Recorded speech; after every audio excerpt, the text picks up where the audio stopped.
ಯಾವುದೇ ಸರ್ಕಾರ ಇರಲಿ, ಯಾವುದೇ ಪಕ್ಷದ ಸರ್ಕಾರ ಇರಲಿ, ಜನರ ಬದುಕಿನಲ್ಲಿ ಬದಲಾವಣೆಯನ್ನು ತರ್ತಕ್ಕಂಥ ಪ್ರಯತ್ನವನ್ನು ಮಾಡಬೇಕು. ಅದೇ ಪ್ರತಿಯೊಂದು ಸರ್ಕಾರದ ಉದ್ದೇಶ ಆಗಬೇಕು. ಈ ನೆಲದಲ್ಲಿ ಸೌಹಾರ್ದತೆ ಇರಬೇಕು, ಈ ನೆಲದಲ್ಲಿ ಪ್ರೀತಿ ಇರಬೇಕು, ಎಲ್ಲರೂ ಎಲ್ಲರನ್ನ ಗೌರವಿಸ್ಕೊಂಡು ಬದುಕಬೇಕು. ಈ ನೆಲದಲ್ಲಿ ದ್ವೇಷ ಭಾಷಣಕ್ಕೆ ಅವಕಾಶ ಇಲ್ಲ. ಯಾರಾದರೂ ದ್ವೇಷ ಭಾಷಣ ಮಾಡಿದ್ರೆ ಅವರನ್ನು ಬಂಧಿಸದೆ ಬಿಡೋದಿಲ್ಲ ಅಂತ ಬಣ್ಣ ಹಚ್ಚಿದೆ ನಾಟಕ ಮಾಡ್ತಿದ್ದಂಥ ಕಾಂಗ್ರೆಸ್ ನಾಯಕರೇ. ಅಷ್ಟೆಲ್ಲ ಹೇಳ್ತಾ ಇದ್ದವರಿಗೆ ಅಧಿಕಾರಕ್ಕೆ ಬಂದ ಮೇಲೆ ಕಣ್ಣಿದ್ದು ಕಿವುಡ್ರು, ಬಾಯಿದ್ದು ಮೂಕರು ಆಗ್ಬಿಟ್ಟಿದ್ದೀರಲ್ಲ, ಯಾಕೆ ಸ್ವಾಮಿ? ಮಾನ್ಯ ಮುಖ್ಯಮಂತ್ರಿಗಳೇ, ಗೃಹ ಮಂತ್ರಿಗಳೇ ಮತ್ತು ಉಪಮುಖ್ಯಮಂತ್ರಿಗಳೇ, ನಿಮ್ಮ ಕಣ್ಣಿಗೆ ಇವಾಗ ಯಾವ ದ್ವೇಷ ಭಾಷಣಗಳು ಕಾಣಿಸ್ತಾ ಇಲ್ವಾ? ಅಥವಾ ಕಂಡ್ರೂ ಕಾಣದಂತೆ ಸುಮ್ಮನೆ ಇದ್ದೀರಾ? ನಮ್ಮ ಪೊಲೀಸ್ ರಕ್ಷಣಾ ವ್ಯವಸ್ಥೆ ಏನು ಮಾಡ್ತಾ ಇದೆ? ಬಜರಂಗ ದಳದ ರಘು ಅನ್ನೋ ಒಬ್ಬ ವ್ಯಕ್ತಿ ಮಾತಾಡ್ತಾ ಹೇಳ್ತಾರೆ, ನಿಮ್ಮ ಮನೆ ಹತ್ರ ಬರೋ ಮುಸ್ಲಿಂ ವ್ಯಾಪಾರಿಗಳಿಂದ ನಿಮ್ಮನ್ನು ರಕ್ಷಿಸ್ಕೊಳ್ಳಿ, ಅಗತ್ಯ ಬಿದ್ದರೆ ನಿಮ್ಮ ಕೋವಿಯನ್ನು ಉಪಯೋಗಿಸಿ ಗುಂಡು ಹಾರಿಸಿ ಅಂತ ಹೇಳ್ತಾರೆ. ನಮ್ಮ ಮನೆ ಹತ್ರ ಇವತ್ತು ಬರ್ತಿರ್ತಕ್ಕಂತಹ ಮೀನಿನ ವ್ಯಾಪಾರಿ ಇರ್ಬೋದು, ತರಕಾರಿಯ ವ್ಯಾಪಾರಿ ಇರ್ಬೋದು, ಇವತ್ತೇ ಎಚ್ಚರಿಕೆಯಿಂದ ಇರಬೇಕು. ಹಿಂದೂಗಳ ಮನೆಯ ಅಂಗಣಕ್ಕೆ ಬರಬೇಕು ಅಂತ ಬಿಟ್ಟಂತ ಕೇಳಿದ್ರೆ ಎಚ್ಚರಿಕೆಯಿಂದ ಇರಿ, ಇಲ್ಲ ಅಂತ ಬಿಟ್ಟಂತ ಕೇಳಿದ್ರೆ ಇವತ್ತು ನಮ್ಮ ಮನೆಗಳಲ್ಲಿ ಇರ್ತಕ್ಕಂತಹ ಕೋವಿಲಿ ಇರ್ತಕ್ಕಂಥ ತೋಟದ ಕೋವಿಲು ಸಹ ಹೊರಗಡೆ ಬರುತ್ತೆ. ನಾವು ಸಹ ಗುಂಡನ್ನು ಹಾರಿಸ್ತೀವಿ ಅಂತ ಹೇಳಕ್ಕೆ ಇಚ್ಛೆ ಪಡ್ತೀನಿ.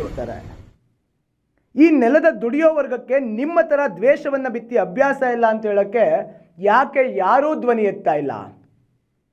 ಸರ್ಕಾರ ಸ್ವಯಂ ಪ್ರೇರಿತವಾಗಿ ಅವರ ಮೇಲೆ ದೂರನ್ನು ದಾಖಲಿಸಿಕೊಂಡು ಅವರನ್ನು ಬಂಧಿಸಬೇಕಾಗಿತ್ತು. ಆ ಕೆಲಸವನ್ನು ಸರ್ಕಾರ ಯಾಕೆ ಮಾಡಲಿಲ್ಲ ಮತ್ತು ಸರ್ಕಾರಕ್ಕೆ ಯಾರ ಭಯ?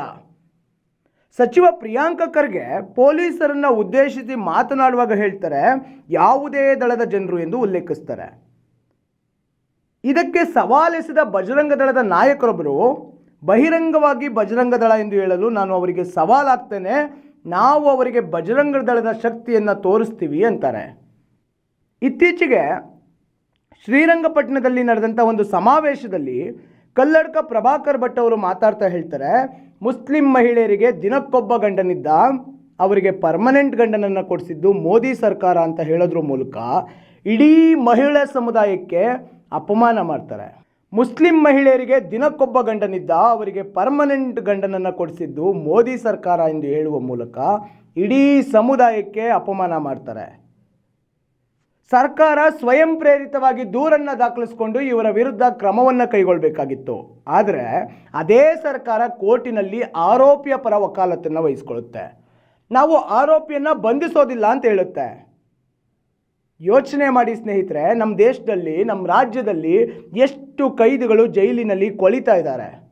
ಅವರ ಜಾಮೀನು ವಿಚಾರಣೆ ಹೆಂಗೆ ನಡೀತಿದೆ ಅಂತ ಒಮ್ಮೆ ನೋಡಿದ್ರೆ ಸರ್ಕಾರ ಈ ಕಲ್ಲಡ್ಕ ಪ್ರಭಾಕರ್ ಭಟ್ ವಿಷಯದಲ್ಲಿ ಎಷ್ಟು ಆತುರಾತುರವಾಗಿ ಕೆಲಸವನ್ನು ಮಾಡಿದೆ ಅನ್ನೋದು ನಮಗೆ ತಿಳಿಯುತ್ತೆ.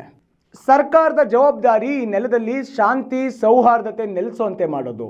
ಯಾರೇ ಆಗಲಿ, ಯಾವುದೇ ಪಕ್ಷಕ್ಕೆ ಸೇರಿದವರೇ ಆಗಲಿ, ಯಾವುದೇ ಜಾತಿಗೆ ಸೇರಿದವರೇ ಆಗಲಿ, ದ್ವೇಷ ಭಾಷಣ ಮಾಡಿದರೆ ಅವರ ಮೇಲೆ ಕ್ರಮ ಕೈಗೊಳ್ಳುವುದು.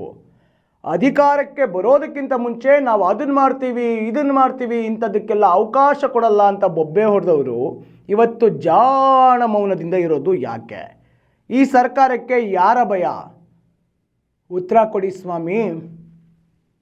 ಹೆಚ್ಚಿನ ವಿಡಿಯೋಗಳಿಗೆ ಪ್ರತಿಧ್ವನಿ ಯೂಟ್ಯೂಬ್ ಚಾನೆಲ್ ಸಬ್ಸ್ಕ್ರೈಬ್ ಮಾಡಿ, ಬೆಲ್ ಐಕಾನ್ ಕ್ಲಿಕ್ ಮಾಡಿ.